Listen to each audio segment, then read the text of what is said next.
Good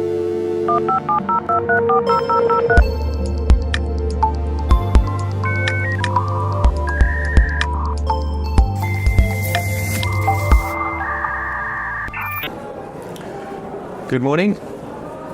I'm Matthew Burbidge, the editor of Brainstorm magazine, and I'm here with Megaree Naraidoo, the Group CIO and CISO for Safety SA. Welcome, Matt. Thank you, Matt. Right, so we're here at the Security Summit. It's bustling outside, and I'm very happy to be in the booth here with Meg. So you have been at Safety SA for a little while. What do you get up to there? Well, I think it's quite a responsible and accountable role in being the group CIO as well as the CISO, and making sure that, our purpose in life as Safety SA is to create a safer place, a safer world. So in that, my responsibility is to ensure that from a technology perspective, I am supporting the business, making sure that we meet our digital strategy, aligned to the business strategy, and keep everybody safe with the technology. So tell me a little bit more about what Safety SA does. So Safety SA has two components to it, two different business entities, Safety Cloud and Assure Cloud. Some of you may be familiar with NOSA. And we basically do the occupational health and safety training, as well as the food safety inspections, testing, as well as certifications. Okay, and it's a worldwide organization. Yeah, there is a global presence in certain aspects, yes. What is it called internationally? So the brand is Safety SA as a holding company, with Assure Cloud and Safety Cloud as two business entities. So Safety Cloud, what is that? So Safety Cloud would be our entire training arm that allows people to go through occupational health and safety training and, keep abreast with the latest regulations, as well as make sure that they are conforming to those regulations. So the training aspects of, for example, first aid, firefighting, all of those aspects of occupational health and safety regulations. Yeah. Okay, so what is your kind of day-to-day job look like? What do you do in your day-to-day job, would you say? So my day-to-day job is really, I've always seen myself as a business leader in a technology world, so it's really working closely with business to understand exactly what business is engaging on, and make sure that we have the right digital platforms and technologies to support them through that process, as well as as we are here at a security summit, as well as make sure that those are secure and, get the balance right from a risk perspective. So I think risk management is often seen as only the risk department's responsibilities, whereas like cyber is everybody's responsibility, in my opinion. So is risk. All right. So when you say that you obviously aligning yourself with the business, I mean, what is? I mean, I suppose you've got your metrics that you are going to have to be judged on. So that's like uptime, secure, like a secure environment, like. So I think, Matt, uptime is really something of the past, because it's literally, inherent in a CIO's type role. You have to keep the business up and running throughout and make sure that they have minimal impact at all times. So things like uptime for me is not necessarily a KPI. Yeah. Absolutely. I'm more looking for the return on investment in terms of IT solutions that we put on the table. From a data privacy perspective, from a security perspective, what is it that we are putting in place to ensure that we are protected and our customers are protected out there. So what are you putting in place then, would you say? Look, I mean, with technologies, we know that we're in such a fast-paced, and really a pervasive world in terms of where we are with technologies. So it is adopting the right technologies for the kinds of business that we're looking at. We are definitely delving evolving into artificial intelligence, a lot of automation were needed, and looking at better ways of servicing and increasing customer experience. So putting the power back into our customers' hands, empowering them with the data that we collect through the process, doing a lot of business intelligence and data analytics through that process. So there's quite a few technologies that support these, but ultimately contributing to a digital platform and not necessarily just looking at it from we often use the word siloed approach, but we're not just stacking things all over the place. It needs to talk to each other. It needs to add value across the value chain. So, I mean, you would have your internal systems like that would service the staff, and then you'd have something that would be more customer facing. 100%. So there's employee experience that we measure as well as customer experience. You spot on. So then, if I was a customer of yours, I mean, give me an example. So if I was like a food manufacturer or like a Tiger Brands or something like that, you would then get access to a platform that you would provide to me. Absolutely. So there is a customer platform where you would log your samples that you would want tested, and that would be sent through with the paperwork. When I say paperwork, it's actually paperless paperwork through the portal and into the lab environment, and the lab testing would take place and the results would be provided back to such a food manufacturer. Okay. There's also trending in terms of that, so constantly looking at ways in which food manufacturers can improve their processes. Are they actually working with compliance and regulation? How can we make the world a safer place? All right. So, seeing as we're at a security conference, I suppose we should also talk about that. But first of all, are you using any kind of cloud? Absolutely. Most of our environment is in the cloud. We went public cloud, so not necessarily Azure or AWS? Azure. Okay. But you've got your own data center, or you got you don't have any servers of your own? So we've decommissioned most of those. I think there's maybe one or two lying around, which is always the case, but the intention is to go 100% cloud. Okay. And then have you got a secondary cloud that you're using, or have you just the one? At this stage, we are considering other options because the danger in having everything in one cloud is when Microsoft did go down. Remember that? We had downtime, exactly. Yeah, it's like, it was a couple of months ago. 100%. Yeah. So, we did have some downtime and we did have to think of other ways of doing things. So, so most definitely a hybrid cloud solution is something that is on the cards. It's about timing and business value and cost, because reality is, as a CIO, you've also got to make sure that you're not eating into the profits of the business and you're actually, aligning with where the business wants to go. So then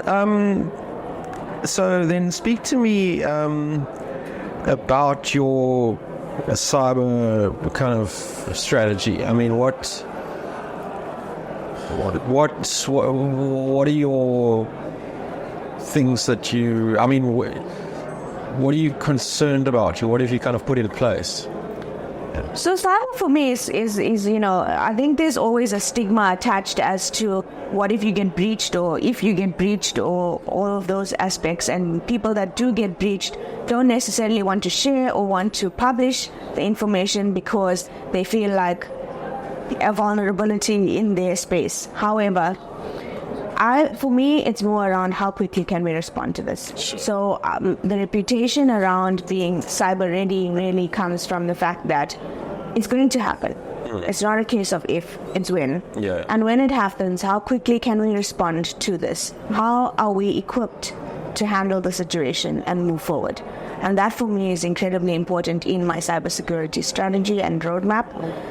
There is quite a bit of platforms and understanding in terms of building that capability and being business ready for such an event, because it's not just technology that has to be ready, it's business that has to be ready for such an event as well. Do you train the staff on any kind of cyber training? 100%. If I can talk about one of the vendors that are here today is KnowBe4. So we are with KnowBe4, and we do provide training to our staff and employees, as well as try to create as much awareness.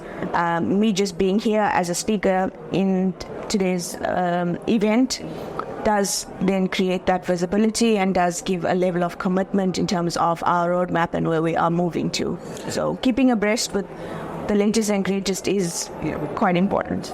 And so do you use any two-factor authentication, something like that, to get when you get on, when you log in? Is there things, are you using that? So identity and access management, absolutely. We do have two-factor or multi-factor authentication in most instances. It is a journey, so we're not always perfect, and I don't think anybody has reached that. We've reached a threshold or an ultimate level. So it is important to work through that journey and look at your most vulnerable areas and where you can protect yourself better. We do that for our customers. We do that for our employees as well. So do you have any identity access management or privilege access management solutions that you're using? So it's more principles that I can talk about rather than the solutions at play. For me, it's about the least privilege and always trying to work on a zero trust mechanism, so that, whoever comes in, we identify exactly what their role is, why do they need access to certain components, and how do we control that. I think, again, it is a journey. We are working towards it, but just being aware of it and making sure that we are aligning to those kind of principles will allow us to achieve those targets. But you haven't engaged a vendor in that? We do have a couple of vendors. There's so many different aspects of it. I'm not necessarily 100% like mentioning some of them would literally mean that we're putting some eggs in a basket as opposed to just making sure that the principle works for me. Sure. So,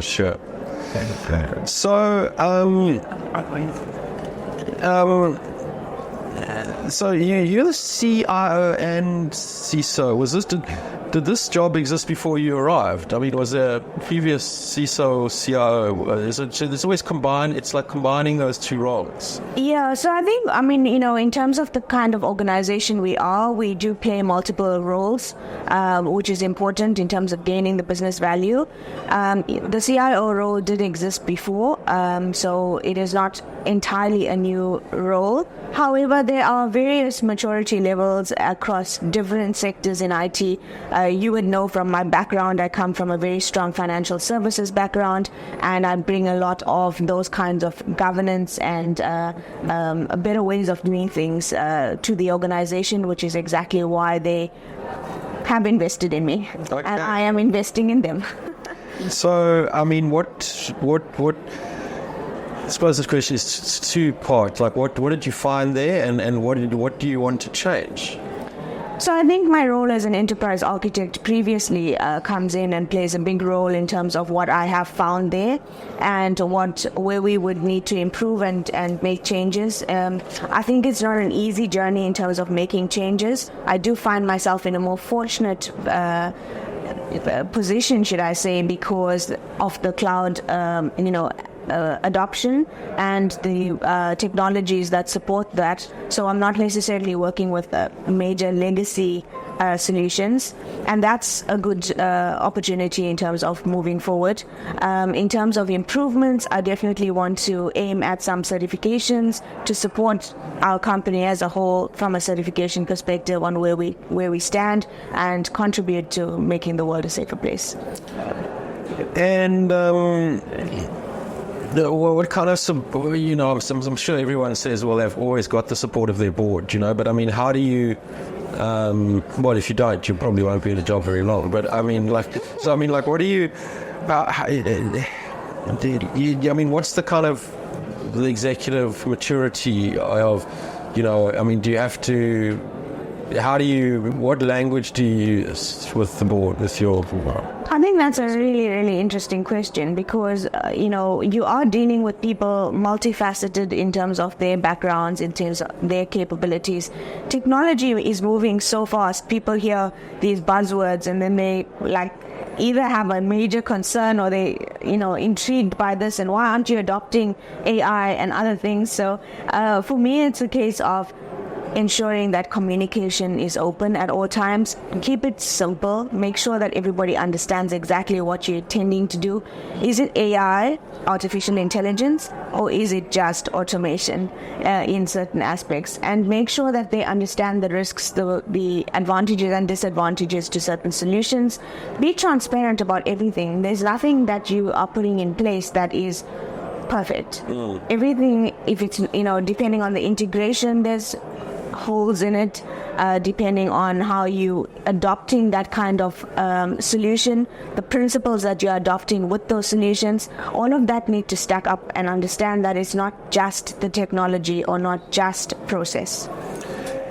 And so do you use any chat GPT in your business? So we absolutely do use some chat GPT, but again, utilizing what comes out of ChatGPT needs to be applied. Sure. So you literally need to take what you're getting and also do enough research to understand whether the information you're getting is factual, has some context to it. You can't just ask a straightforward question and expect to get a straightforward answer. I would say it is more relevant in terms of our internal environments where we would want to showcase how Copilot and other aspects are working within our space, as opposed to getting the worldwide view and a whole lot of garbage contributing to those factors in ChatGPT. Yeah. There is a fine line. I think, there's obviously a case to be had for training out your own language model on your internal data. That's something that probably a lot of people are going to be doing. Absolutely. Safer bet, right? Yeah. Thanks very much, Meg. Thank you. Thanks, Matt. It was really good.